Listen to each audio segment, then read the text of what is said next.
Well, good afternoon, everybody, and welcome to the Monday edition of Let 'em Run's BriNet Pick of the Day for JK and Bro. I am JK, the traveling handicapper, and we're down the beach right now in Seaside, and we're on the beach. It was calling for rain at 3, but we got hit at 1:30 with torrential thunder and rain caught on the beach. Just made it back, showered up, and here we go for the pick of the day.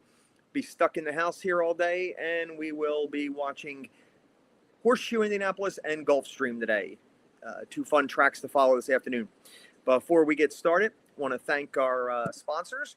Bottom left, Case's Pork Roll, and on the bottom right, the Vape Shop on Route 33 for all your vaping needs. BriNet.com, the handicapper's edge, which gives us the name of the show, the BriNet Pick of the Day.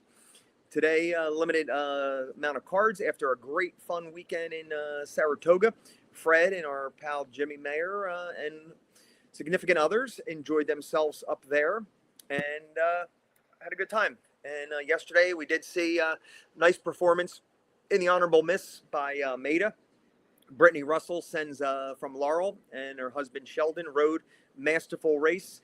And I think Frank Miramati actually was surprised by that. Turning for home, he thought the 1-5 favorite was loaded and was just going to jog on by. But I kind of had a feeling Maida had another gear. And sure enough, Maida spurted away and held off Hauling Ice, who is just a very nice horse. And our good friend Chief, who has Chief Horse Futures, great horse that he has. Striker has Dial. Has great time up against those big boys. Ran fourth, just missed getting second or third. So happy for those connections. Happy for Brittany and Sheldon, and happy that we basically almost singled the one Maida and got a $15 return. That sparred a nice pick 5 payout, about $1,700. So that made up for the weekend. A lot of nose losses on Saturday, just on the wrong end of every single photo, and especially Delmar late on Saturday night. Delmar, every photo the wrong way.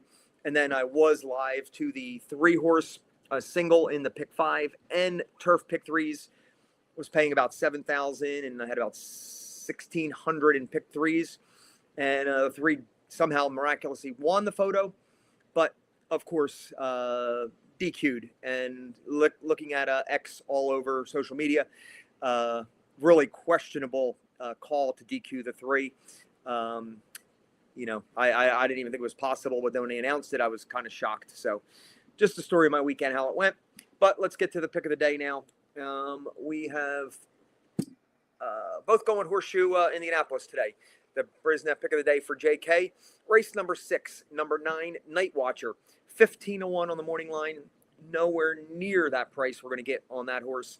Will be probably low single digits. I'm guessing 3-4 to 1. Switching to the Brad Cox barn, stretching out first time around 2 turns. I think it's going to have a pace advantage. Can just throttle it down a little bit early. Should have plenty left in the tank to hold off the field turning for home if it can get 2 turns for the first time. So expecting low single digits on that, maybe 3 to 1 or so. But if you're playing into that horse on the multis, hopefully that 15-1 holds up for that. Bro's pick of the day at Horseshoe. Race 8, number 7, Super Costly, 12-1 on the morning line. He did say here, second time at this level. Always love that angle. Expect, better this time around. Switch to Jock Esquivel. Definitely an upgrade, and was aboard for that horse's maiden win. So the connections are good there. Unfortunately, with all the scratches, there was 5 or 6 scratches in the race. And this 12-1 shot most likely will be your favorite. Before I saw Fred's pick, I did single this 7 on my pick 5s to end the day. So this horse will probably be in the 4 to 5 range come post time, just by default. The other horses aren't that good. So, all the 5 logical morning line favorites scratched. So this one by default will be your morning line favorite most likely, and go off probably, I'm guessing, around even money 4 to 5.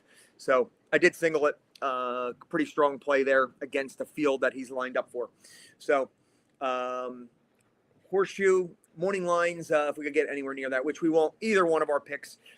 Night Watcher, expect, 3-1 range, and super costly, probably, even money range.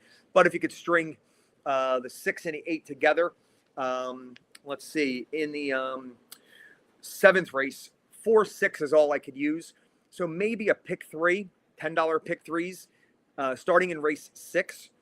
Go with the 9 with the 4-6 with the 7.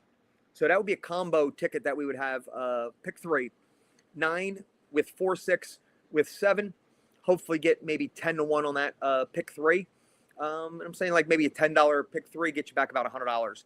And you could try to take advantage of those 2 favorites. Leverage yourself with pick 3 rather than taking low odds on both of them. So the BriNet pick of the day, there you have it. Race 6, number 9, and race 8, the nightcap for the pick 5, the 7, super costly. We'll be back on Wednesday for another edition of the pick of the day. Hope to see you then. And then Friday we'll cover, sure, the Jim Dandy drew a field of 5, but a very competitive 5. Disappointing it's only 5, but absolutely, a well worth 5 there for Jim Dandy Day at Saratoga Saturday. Also, looking at the Coaching Club Oaks this past weekend, Counting Stars stamped herself as by far the leader of the division. Always a runner, maybe too quick for that horse, winning the Kentucky Oaks in her 3rd lifetime start. And then she was beaten soundly the last 2 by Counting Stars, who her only losses did, have trouble in them. So the horse could be undefeated looking back.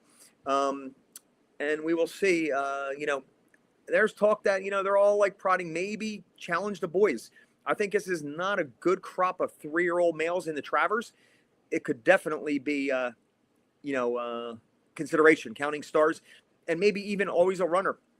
Maybe both of them will try the Travers, and we could have an unbelievable confrontation there. I know it's going to be Battle of the Sexes for the Whitney. I'll be there in 2 weeks, and it's Nitrogen versus Magnitude versus Sovereignty. So that should be White Abario. Should be a solid race in the Whitney. It's a shame about Cornucopian, who ran Saturday. Had a life-altering injury, and they felt best to humanely put the horse down and not let it suffer anymore. The damage was irreparable, and we lost a very nice miler there, Cornucopian. Very nice horse. Just had, issues all along trying to get to the races, but when he did get there, he was pretty special. So it's a shame for the connections there. That's a little bit of a recap and the pick of the day. So we'll cut it there now and see you guys on Wednesday, 2 o'clock for the pick of the day. Thanks for joining, and see you then.